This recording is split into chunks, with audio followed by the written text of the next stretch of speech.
Hi, my name is Chloe from the Economics Tutoring Center at ASU, and today I'm going to be doing a quick tutorial on the quantity theory of money. Before going forward, always check the notation with your professor because it can vary from class to class.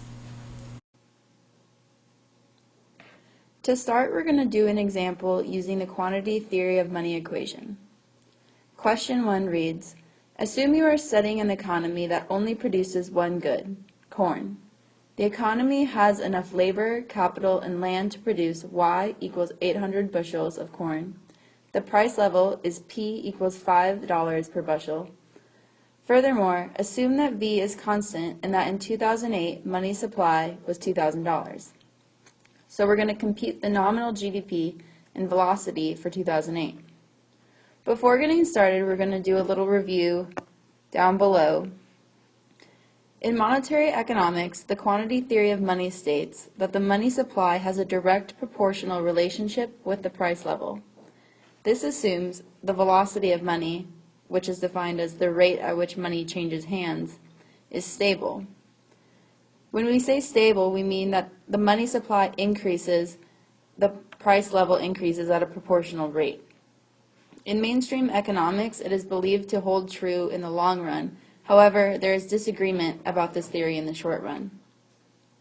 So we're going to be using this equation, the quantity theory of money equation, to solve this problem.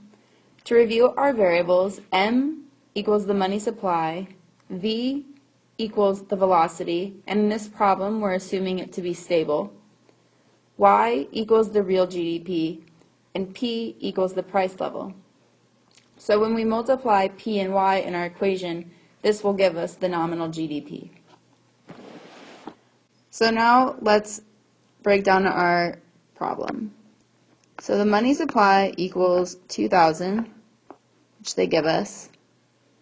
Our velocity is our unknown variable, which is what we're trying to find.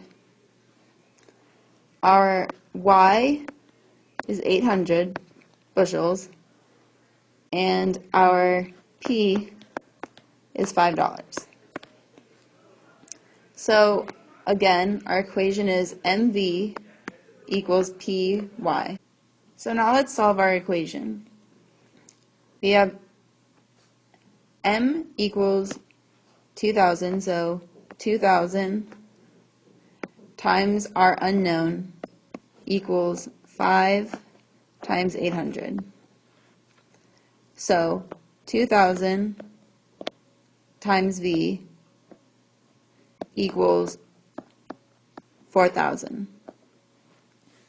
And now we would divide the 2,000 to isolate the V, and we get V equals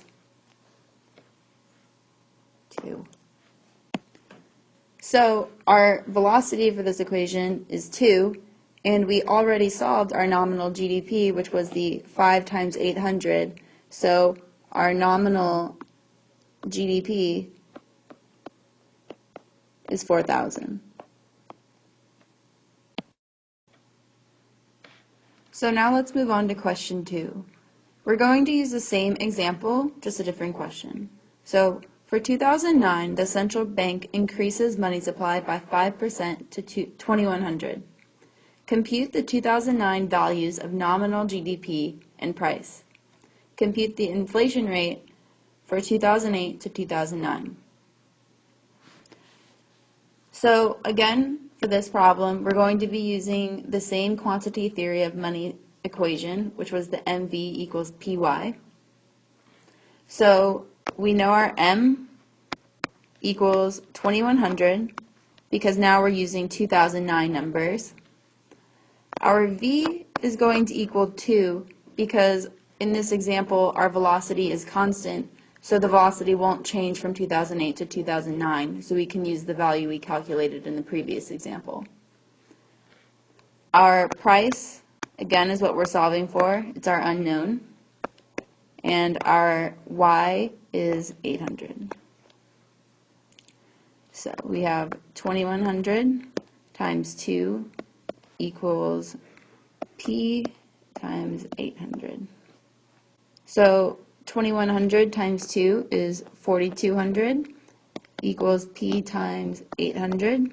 And this 4,200 is actually our nominal GDP because P times Y equals our nominal GDP. And because both sides of the equation are equal to each other, 4,200 is also our nominal GDP.